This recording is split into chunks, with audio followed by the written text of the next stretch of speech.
boa tarde. Judiciário e preservação do meio ambiente.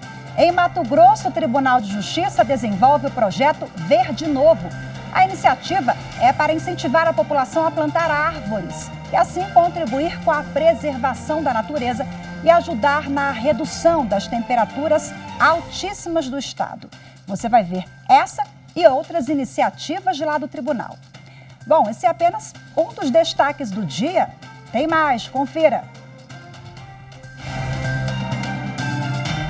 Superior Tribunal de Justiça decide que ex-governador da Paraíba poderá se ausentar de João Pessoa sem precisar pedir autorização judicial. Ricardo Coutinho é investigado pelos crimes de fraude à licitação, corrupção, organização criminosa e lavagem de dinheiro.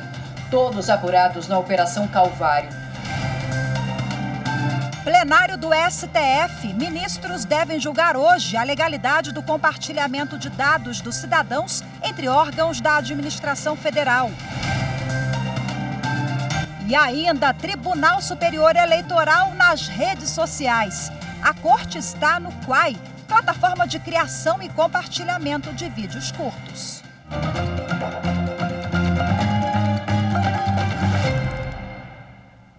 No Rio de Janeiro, a Polícia Federal, com autorização da Justiça, deflagrou hoje a Operação Confécio para combater fraudes em comercialização, porte e posse de armas de fogo. Ao todo, estão sendo cumpridos 27 mandados de busca e apreensão em bairros da capital e municípios do Rio de Janeiro. Além da Polícia Federal, militares do Exército também participam da operação. As investigações começaram depois de denúncia sobre um esquema de venda ilegal de armas de fogo e falsificação de documentos de registro e posse. De acordo com a polícia, a organização criminosa contava com a participação de comerciantes, caçadores, atiradores e colecionadores de arma de fogo, além de despachantes. Os documentos eram semelhantes aos expedidos pelo Exército, que no apoio da operação identificou a falsidade documental.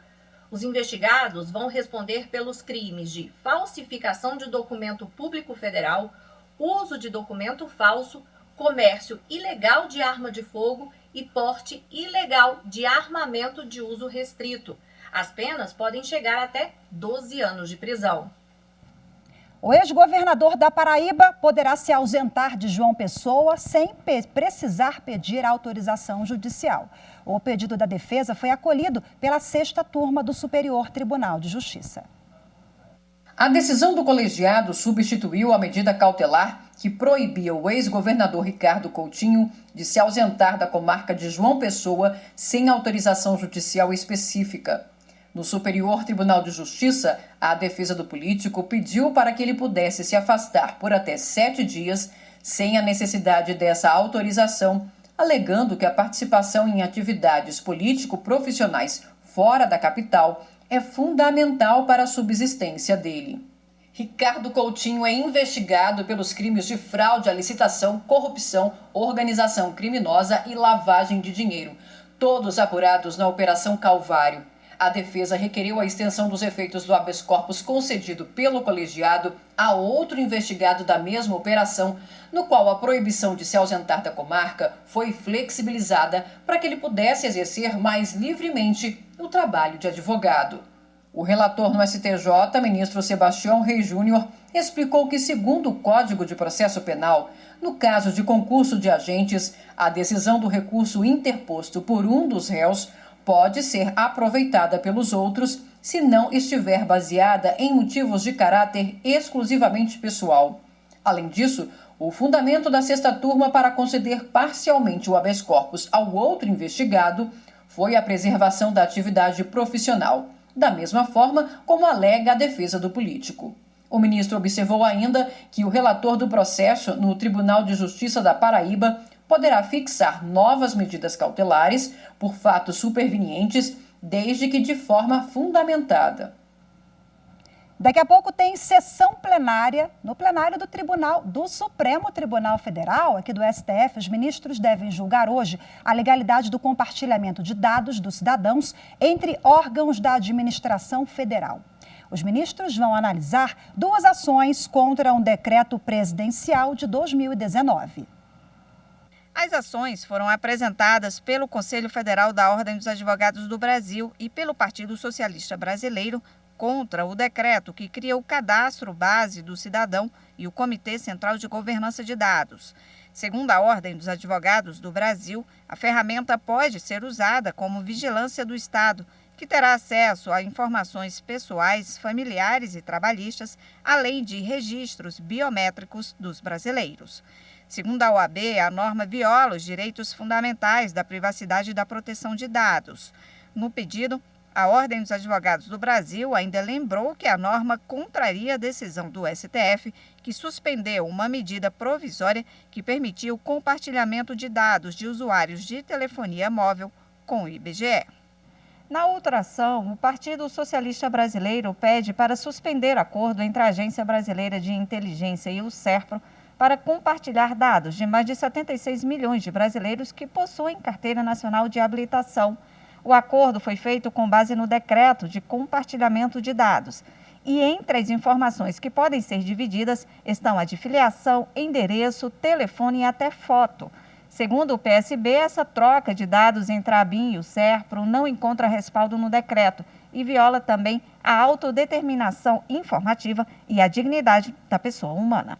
As 2 ações são da relatoria do ministro Gilmar Mendes e o plenário vai decidir se o decreto viola princípios constitucionais da dignidade da pessoa humana, da inviolabilidade, da intimidade, da privacidade, da honra e da imagem das pessoas, além da proteção de dados pessoais. A Procuradoria-Geral da República se manifestou que seja dada a interpretação conforme a Constituição para que o compartilhamento de dados seja formalizado e justificado. E outros temas estão na pauta de julgamentos de hoje no plenário do Supremo Tribunal Federal. Os detalhes com a consultora jurídica da TV Justiça, Gisele Reis. Além deste assunto que acabamos de ver na reportagem, o plenário do STF ainda poderá se debruçar em mais 3 processos. Volta à pauta a ação apresentada contra a validade de algumas restrições impostas pela Lei das Eleições em relação à propaganda eleitoral paga em jornais impressos. A Associação Nacional dos Jornais busca afastar a proibição da propaganda eleitoral paga na internet e as restrições impostas na legislação quanto ao tempo, dimensões e quantidade de propaganda eleitoral na imprensa escrita.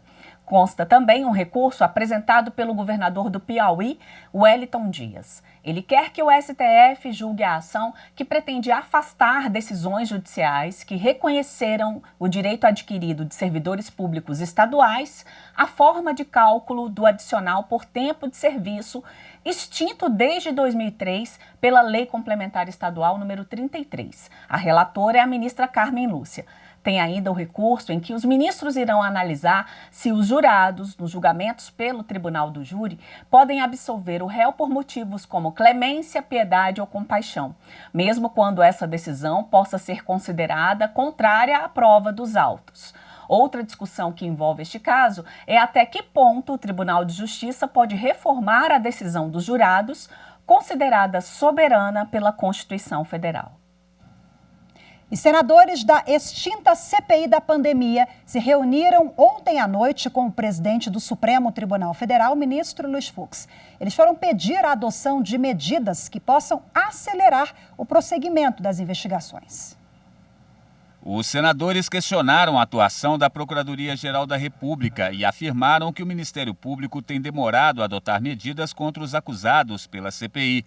Eles pediram a abertura de inquérito para apurar as denúncias apresentadas no relatório da comissão. Com 2 pedidos: a reclassificação das petições anteriores para serem convertidas em inquérito e o segundo para o afastamento do sigilo de todas as petições. Muitas provas que estão ali são provas públicas, que vocês tomaram conhecimento, a nação brasileira tomou conhecimento.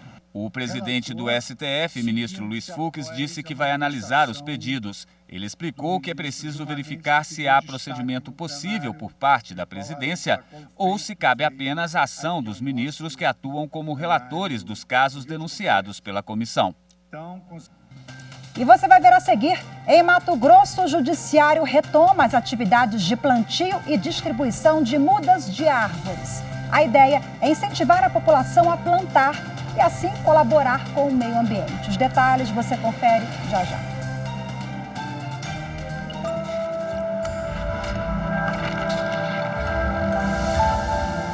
A Constituição, ela é o pacto político que norteia uma nação.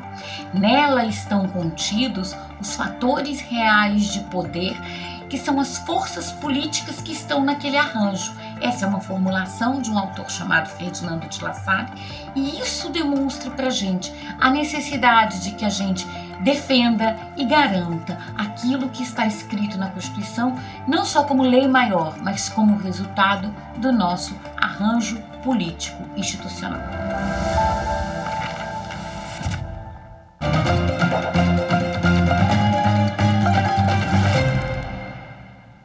Após a atuação do Ministério Público Federal, o Departamento Sanitário Especial do Amapá apresentou a conclusão das obras de reforma da Casa de Apoio à Saúde Indígena Casai, em Macapá. As obras foram realizadas depois de solicitações feitas pelo Ministério Público Federal e inquérito civil aberto em 2019, a partir de pedido feito pelo Conselho das Aldeias, o Anjampi, com o objetivo de apurar as condições estruturais e de alimentação fornecidas a índios na Casa de Apoio à Saúde Indígena Casai. Antes da entrega das obras, o MPF realizou uma vistoria e aprovou as reformas realizadas. O projeto Verde Novo do Judiciário de Mato Grosso retomou as atividades de plantio e distribuição de mudas em 2022. A ação contou com a participação de alunos e ex-alunos da rede pública. Quem planta, colhe. E plantando árvores é possível colher qualidade de vida, como cidade mais verde e ar puro. E os alunos da Escola Pública André Avelino Ribeiro, no bairro CPA, em Cuiabá, plantaram mais árvores na unidade escolar. Isso junto com o projeto Verde Novo, do Judiciário de Mato Grosso e parceiros. Esta é a primeira ação de 2022 do Verde Novo. Mas a sementinha de realizar a ação foi plantada ano passado.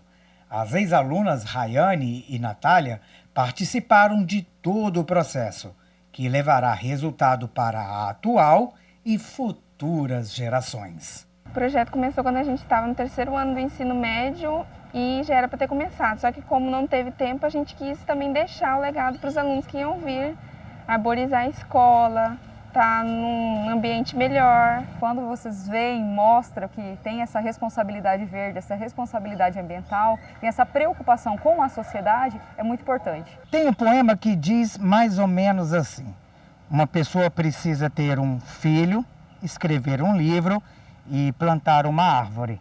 Bom, os outros dois eu ainda não tenho, mas plantar a árvore, eu estou fazendo isso exatamente agora. O Thomas, que tem 15 anos e é aluno, ajudou a abrir os berços ou populares buracos. E, diferente de mim, ele já tinha a experiência do plantio. Meu pai mexe com o sítio, né? Aí eu planto direto com ele, abóbora, milho, pimenta, tudo. Querendo ou não, quem produz o nosso lar é a árvore, né? Enquanto mais árvore, melhor. Para que esse projeto do Judiciário seja possível, é fundamental a participação da população e dos parceiros. Nós vamos dar continuidade nas ações para que a gente venha conseguir fazer com que Cuiabá resgate o título de cidade verde e o projeto Verde Novo venha fazer essas ações de plantio de mudas.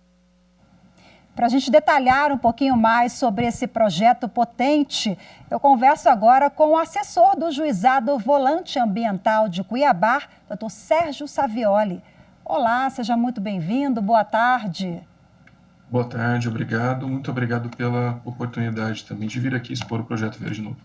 Bom, a gente já apresentou um pouquinho na reportagem, né? E agora eu queria que você explicasse para a gente como e de onde surgiu essa iniciativa do Judiciário em investir nessas ações de combate a danos ambientais, na verdade, esse especificamente de conscientização da população.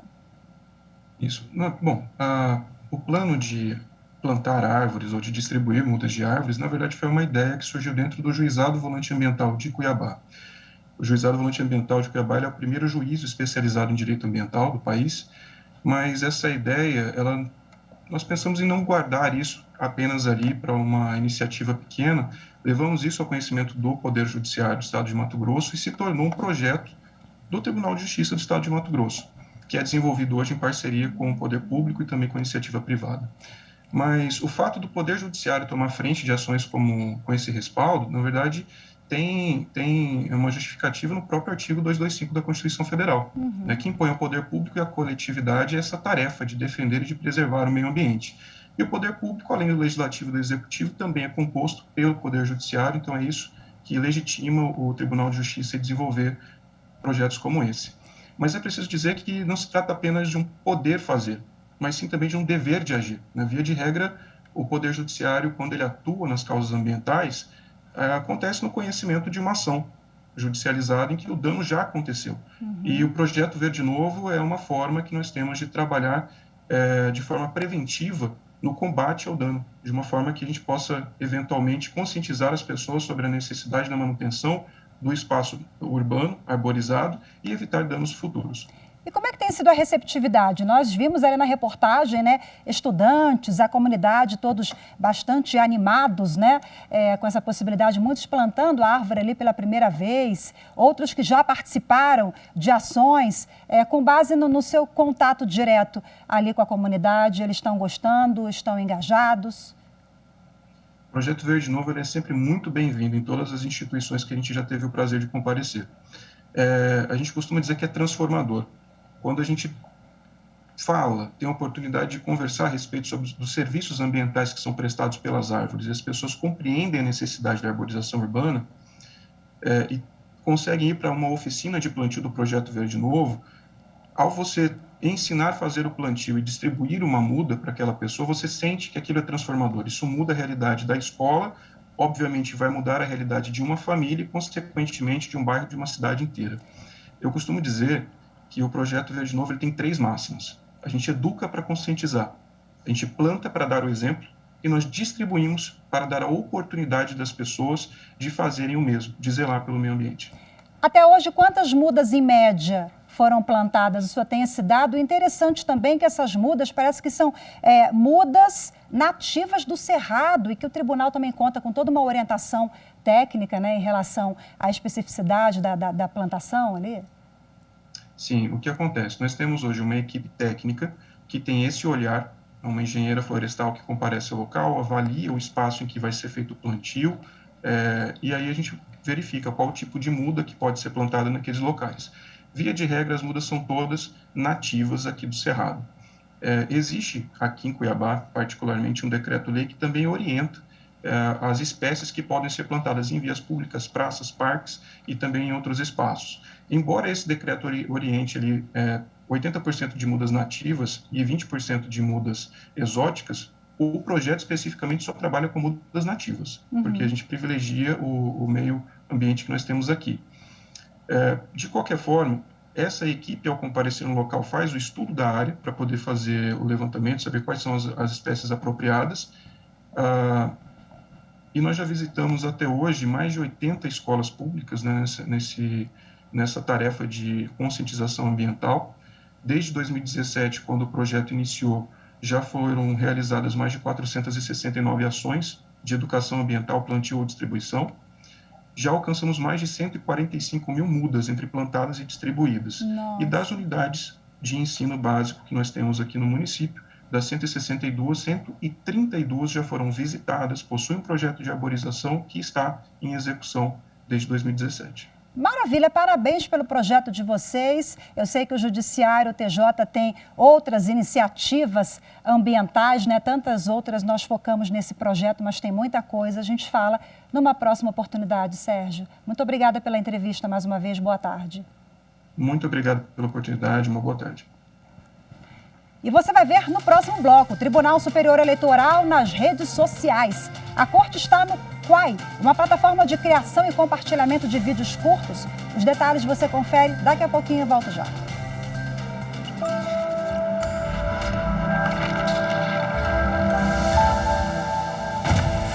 centro da Constituição Federal é o direito à vida como inviolável e tudo aquilo que torna digna a existência.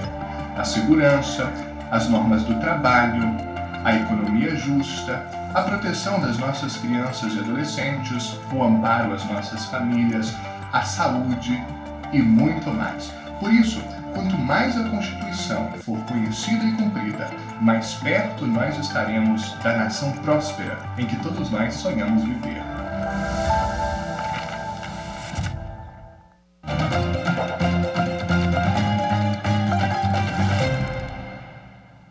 O Ministério Público Federal defendeu a extensão da licença maternidade de 180 dias para pais solo.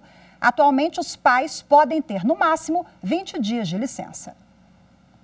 O parecer enviado pelo Procurador-Geral da República, Augusto Aras, ao Supremo Tribunal Federal, defende a extensão do benefício da licença maternidade para o pai, que é o único responsável pela criança.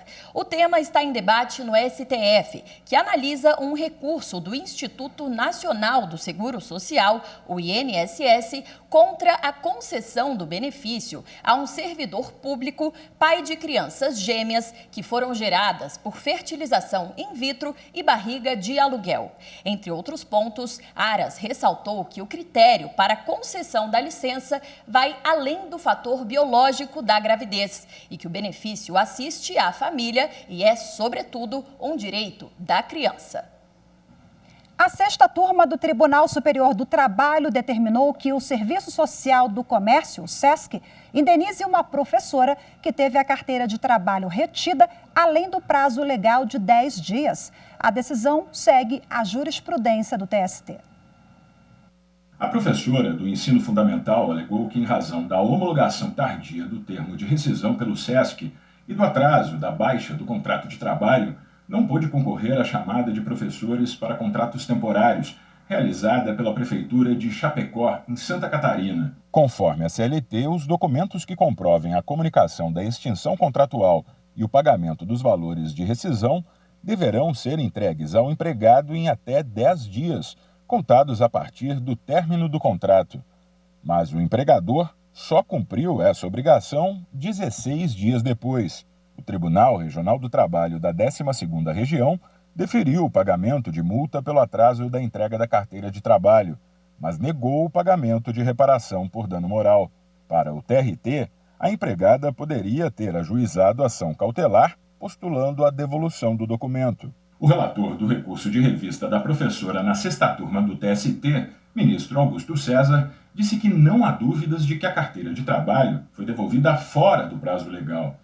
De acordo com a jurisprudência do TST, a retenção do documento por prazo superior a 10 dias justifica o pagamento de indenização por dano moral, porque o dano é presumível.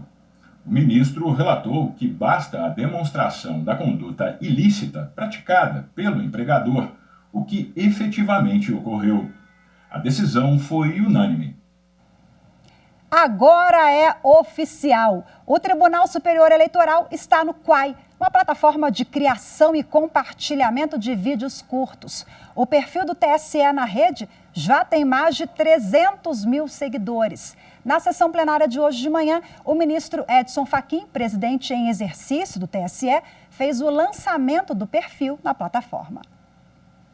Este tribunal está inaugurando oficialmente o perfil do TSE no Quai. E podemos dizer que já estamos começando com um verdadeiro sucesso. O perfil do TSE já apresenta 300 mil seguidores nesta rede social. Como, quem sabe, já saibam, o Quai é uma plataforma de criação e compartilhamento de vídeos curtos e é muito usada no Brasil também. O nosso perfil foi criado para levar conteúdo de qualidade e de confiança para os nossos eleitores. Onde estão as eleitoras e os eleitores brasileiros, também está a Justiça Eleitoral. E a comunicação da Justiça Eleitoral não deixará de medir esforços para que todos e todas estejam sempre bem informados sobre as eleições, sobre a segurança do processo eleitoral e sobre os afazeres da justiça eleitoral brasileira. Informação plena e informação com qualidade. Maravilha, o Poder Judiciário cada vez mais conectado, mais próximo do cidadão. Hoje ficamos por aqui. Muito obrigada pela sua companhia. Uma ótima tarde para você. Lembrando que nós temos um encontro marcado amanhã, 12:30. Eu te espero. Até lá. Tchau, tchau.